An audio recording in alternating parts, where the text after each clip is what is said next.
Is Hollywood and other mainstream cinema industry like Hollywood, are they running out of ideas? And it's a question that I have been putting off until now. And that's exactly what I'm going to discuss. I may have done so in the past, but this will be like a refresher. Welcome, story lovers, to the Story Dude Show with your host, Jared Dean Winchester, bringing you a fresh set of episodes for the month of March 2025. So let's get right into it, shall we?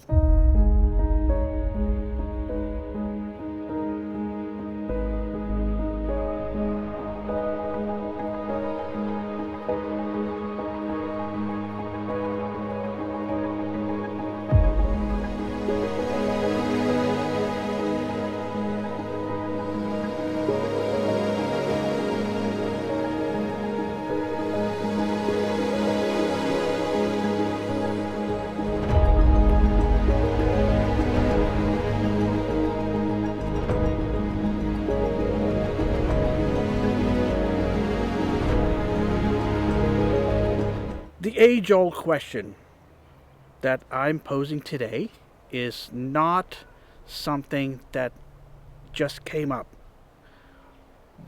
What I have found is that there are blogs on the internet and there are articles written, possibly exactly not just asking the same question, but maybe the question in a different way.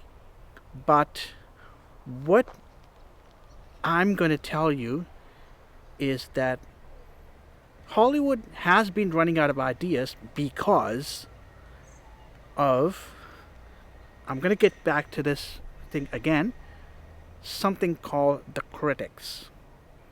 They're making it very difficult. And the over reliance of the decision makers in the industry is also what's making it difficult for Hollywood and other mainstream cinema industries like Hollywood to come up with fresh ideas. Now, again, I have to point out, or rather, I have to acknowledge that yes, in Hollywood, millions upon millions of dollars are spent on projects which seem formulaic, predictable, and sometimes downright unnecessary. Now, as Robert McGee puts it,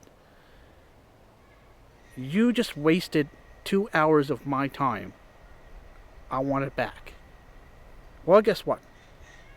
You can't compensate the viewer for the time lost or spent. That's just the reality of it. However, what you can do is when you have millions of dollars invested in a project and you want to make sure that every cent spent, you have a good, healthy return on investment on that expense, on that investment, I can understand where this is coming from. However, let me put it to you. Just because you're spending millions and millions of dollars, now this question is specifically for the decision makers in Hollywood, you need to ask yourself, the millions of dollars spent and the expectation that you want a healthy return on investment, or that you need a healthy return on that investment based on your expectations, does that really mean you got to take the easy way out? I say no. You have to set the expectation for yourself and the filmmaker without the involvement of any critic. Any critic that is only out to find anything and everything wrong with a project be it a script or production, a film that's made, or a TV show that's been made, that's been into production and on air, and has been broadcast to the entire world, or specifically to the United States, I put this question to you. Is your money well spent when you play it safe? I say no.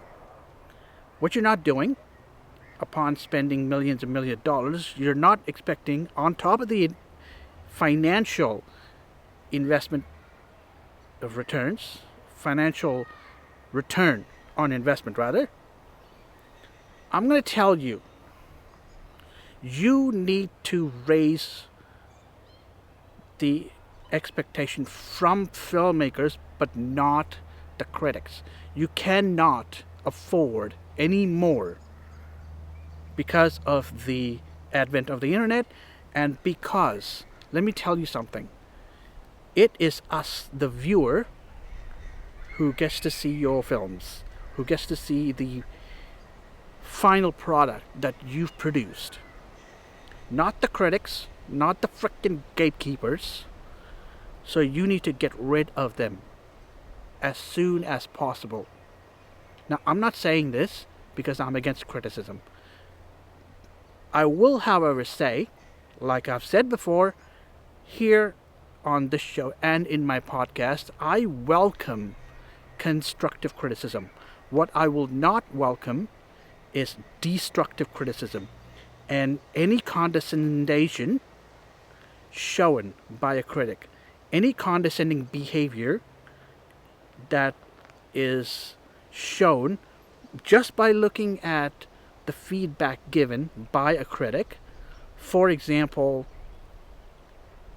if a critic who is reviewing a screenplay says something to the effect, this is unrealistic, or says some sort of bullshit like, so-and-so character does not have this, or so-and-so character does not do this, like it's an assertion that they're damn sure that that's what they believe it to be. Now, what they forget is this is the filmmaker's story, not their story. This is the filmmaker's story, or this is an idea pitched by the decision maker. Now, the decision maker needs to understand that the critics are not your friends.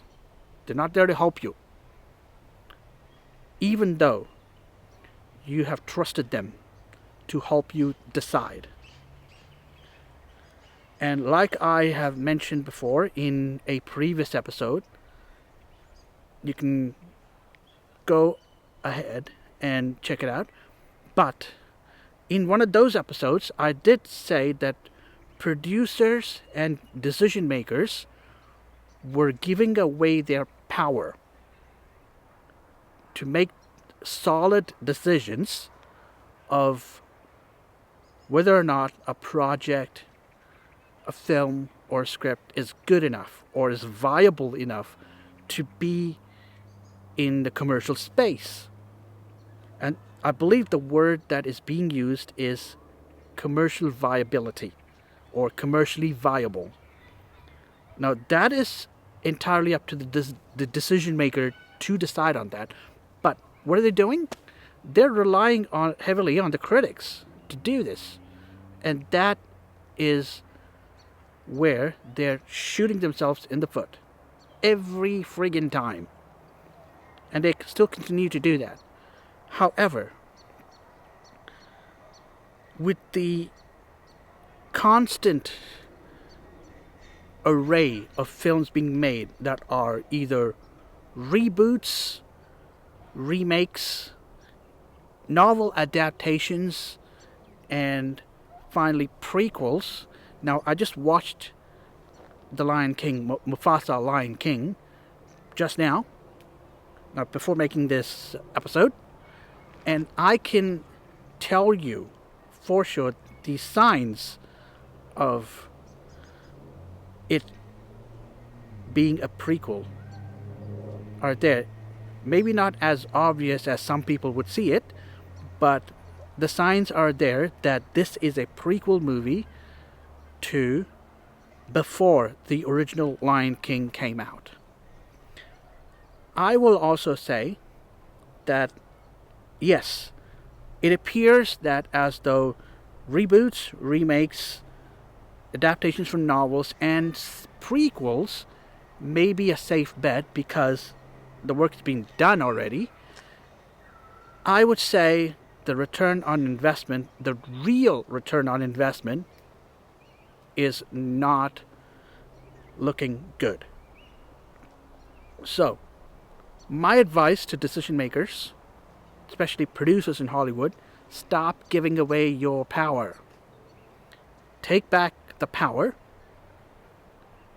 and don't let it control you like it did with the characters in Lord of the Rings, where the Ring of Power literally controlled their desire, their behavior to want power, or their behavior to want something better, their obsession. I mean, Smeagol almost lost his hobbit form just because he had that ring on. Gave him a natural life. Now, I'm using that as an example to make the point that producers cannot afford to give away their power any more than independent filmmakers have the power to go to a critic and say, hey, I want help on how to make it better. Now, I will point out again and again, constructive criticism is what I'm after. I will praise it. I will support it. But what I will not support is destructive criticism. Now, if you want me to make an episode discussing some of the red flags to look for, let me know in the comments, and I'll make it.